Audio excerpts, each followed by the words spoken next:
Hi everyone, hope you are doing well from wherever you're watching this channel, depending on your time zone. Now, we said that on this week we are going to have one of the longest weekend ever. And indeed, for those who are doubting, the weekend has just started. If you check on the latest update, you will see Kenya Railways has already temporarily suspended train service in Nairobi, Kenya, Syokimau, Ngong, among other routes as precaution measure due to fear of vandalization.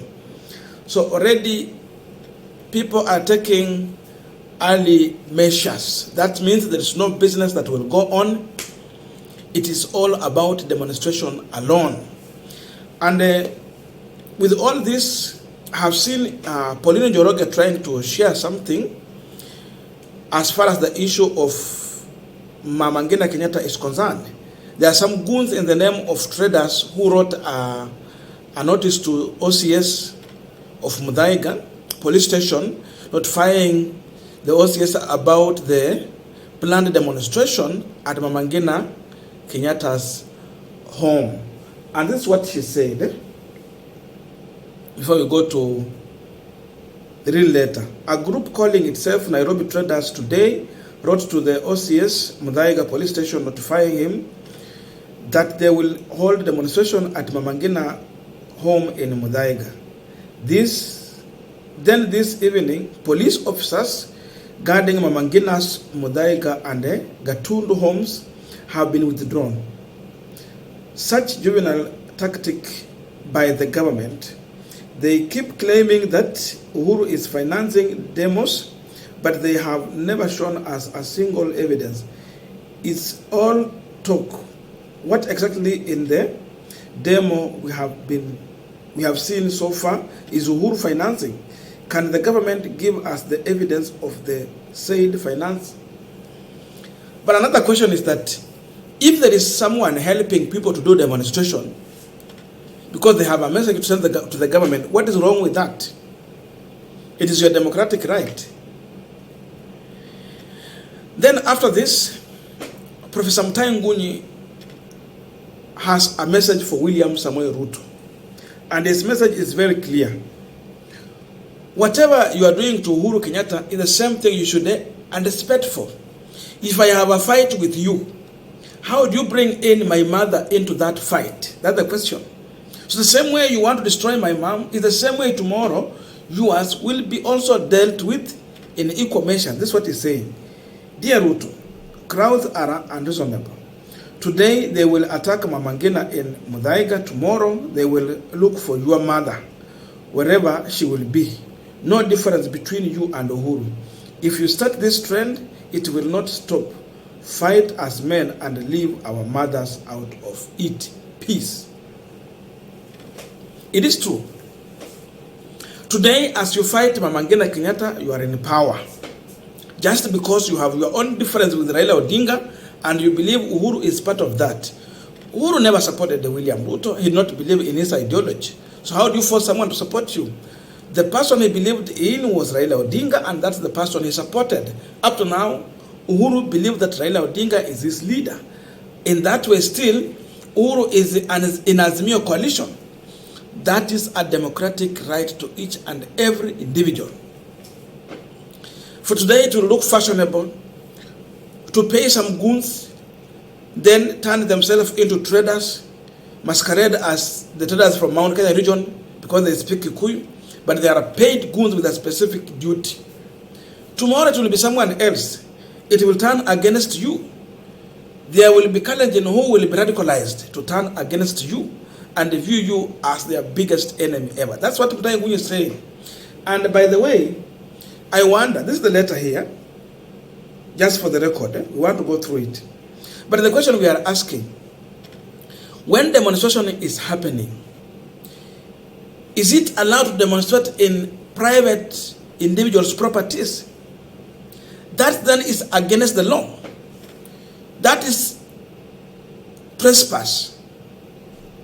Entering into someone's property without their knowledge is a trespass. It should never happen. But now individuals who are goons are writing, have the audacity to write a letter to OCS to tell him that we are coming to commit an illegality. So in advance, they come and write. Then the OCS, after getting the letter, now you see how the impunity is working. Instead of providing more security and extra security measures to safeguard the individual that they are mentioning here, instead, the police guarding Mama Ngina Kenyatta, her property and homes are withdrawn. So she's left exposed to the danger that already goons have notified the police officer. Yani hii ni kama Al-Shabaab kutuma notice kwa Kenya ya kwamba tunakuja kuwa-attack.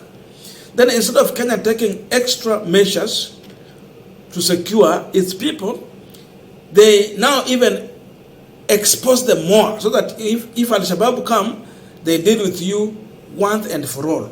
They bomb you once and they finish you in that way. That is exactly what Ruto is trying to do here. And there is no way you can distance themselves from this. Whatever can happen to Moi family, Kenyatta family, Kibaki family, the man in the Statehouse will always be aware. And it can only happen if he has approved it.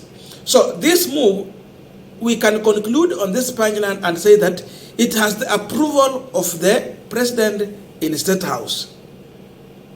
Uhuru is not the president. He's a former president. Moi is no longer alive. Kibaki is no longer living. Raila is not the president. The man who took over oath of office is one William Samoei Ruto.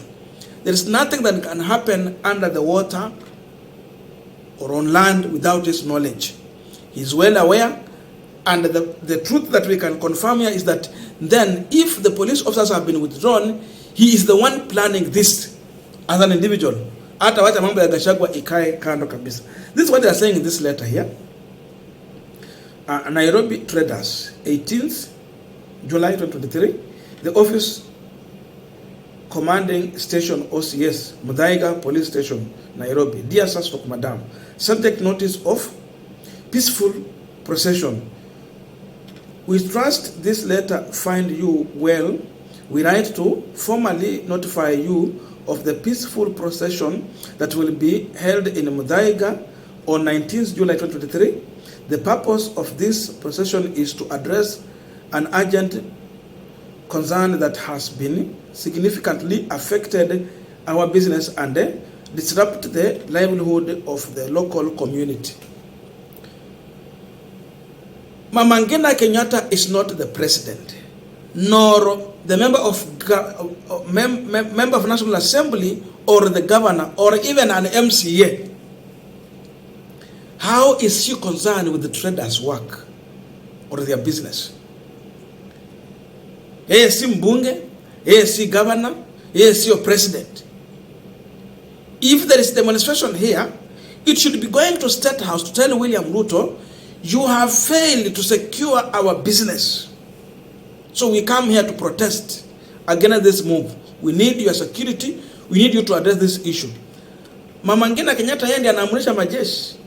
Just to tell you that indeed this is total impunity. Kama kuna mahali pa kuenda, basi waende kwa MCA wa Muthaiga kama ako, ama waende kwa mbunge of that area. Then in that way, ama waende kwa Gachagua, ama waende kwa governor. Governor ni Sakaja, ama waende kwa William Ruto.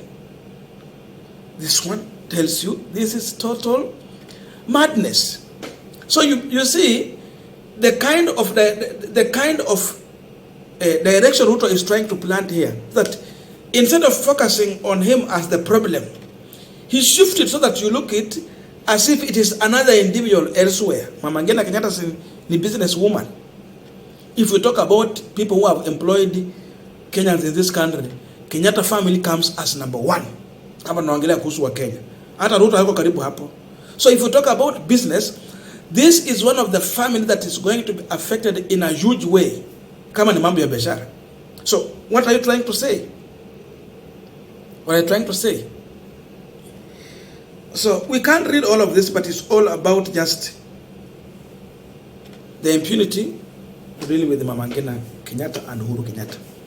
So to fight Uhuru, you fight the man. That means that Ruto fear dealing with Uhuru as an individual.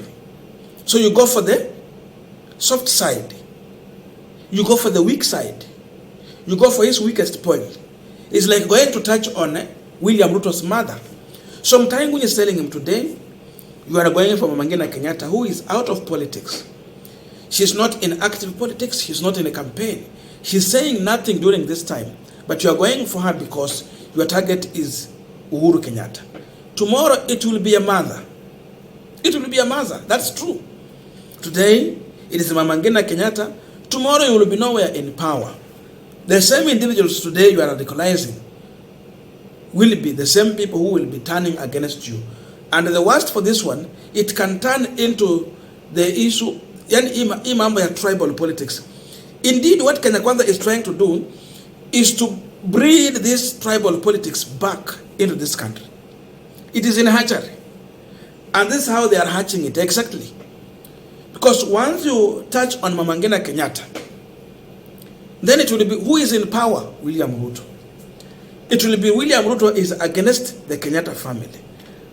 And in a blink of an eye, it is going to be Kalenjins are against Kikuyus. Now you see, with all this, you are bringing back the issue of tribal politics, something that no one is much happy with. You know, we know how it works. We know how dangerous it is. But Gachagua and William Ruto do not care. With all this, it should tell you that there is no any plan Ruto has to solve your problem. Instead, he has more plan to confuse, convince, mislead, and misguide you. And, try to shift a blame to a person who is aware of all these issues. Hakuna mpango ya kudeal na wewe in terms of your life or the finance bill they are determined. And with all this, the only thing Kenyans can do is not to give up, but to continue sending a message to this regime. They have to listen the way Senator Sifuna said. They have to listen, even if it means it's by force. They have to listen.